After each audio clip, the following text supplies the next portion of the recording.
Welcome to Culture Talk. This is the segment where we talk about culturally relevant topics that you can use to start conversations about your faith. I'm joined today with George Haraksin. He's a professor of philosophy and ethics, and he's also an RTB staff member. Thank you for joining us, George. I'm excited to be here, Sandra. Yeah, we're going to be talking about a Netflix documentary called The Social Dilemma, and I just recently watched it. I know it's been kind of blowing up all over, of course, media, but it starts off with a really powerful quote. It says, "Nothing vast enters the life of mortals without a curse." So there's no doubt that social media is certainly vast, and it's very powerful. But what do we know about its potential curse? Well, I was just glad they started with a Greek tragedy author quote. So that warmed my heart right off the bat, being a philosopher and knowing that time about the time of Socrates there. But yeah, that's a great quote. And what's the potential curse? If we could think of this, let me give you a model to think about this issue. When sometimes people think of virtues, they think of a vice. Well, here's the virtue, here's the vice. But Aristotle, Thomas Aquinas, many Christian ethicists, and others talked about how, especially Aristotle said, the golden mean. For every virtue, there are two vices. And so I can have courage, but courage has two vices. I could be foolhardy, or I could be a coward. So there's a deficiency and an excess vice. And I think when it comes to something like this, though we're not saying social media is a virtue per se, but if you think of it that way, kind of, you have to be on a balance beam, but you can fall off on both sides. And I think social media can have a deficiency, but it also can have an excess.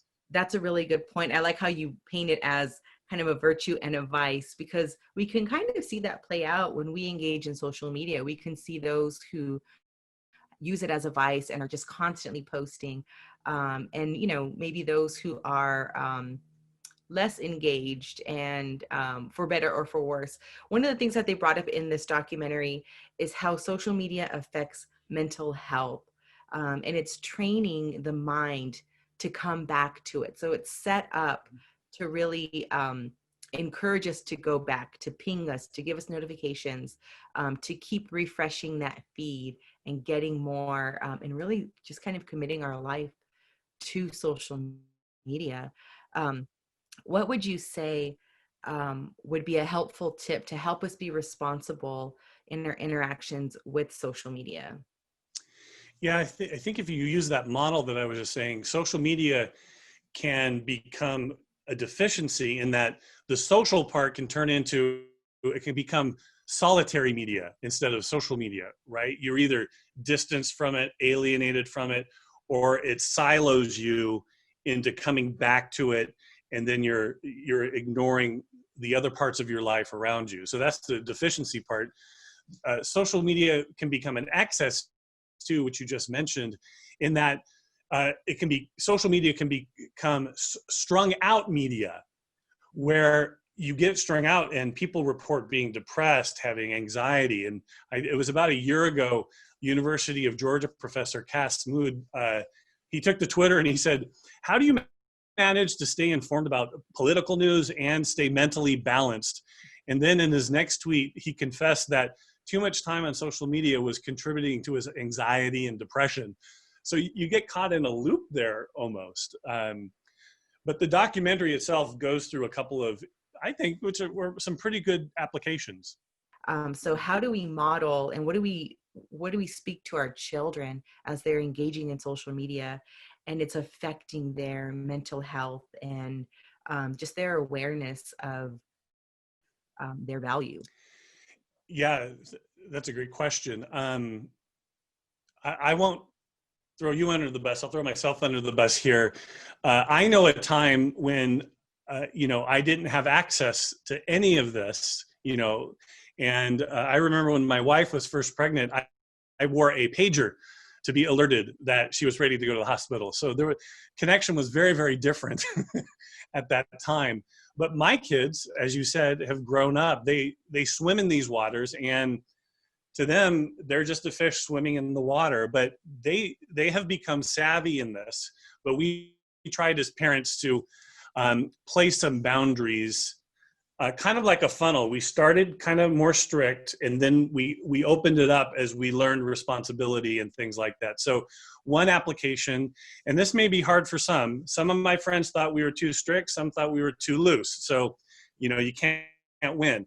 But for instance, we had all of our media, TV, computers, all in one public space, one public room.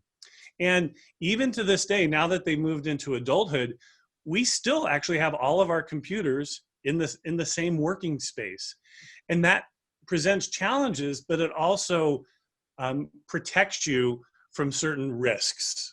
So, George, can you give us some practical tips then as we're engaging in social media and how we can kind of better, like, be responsible with social media? Yeah, these aren't so much from me directly. The documentary talks about them. My son, who works at JPL in cybersecurity, he even talked to me about some of these and what he's trying to do. And he's totally involved with technology as far as this is concerned. So they talk about, turning off notifications as much as you can, because you talked about that it keeps trying to capture your attention, capture your intention. Installing extensions that remove further recommendations. It can start, because you can talk, or you might search on something you want to buy, and all of a sudden you're getting all these notifications on what you should buy. Installing ad blockers there's plenty of good ones out there today.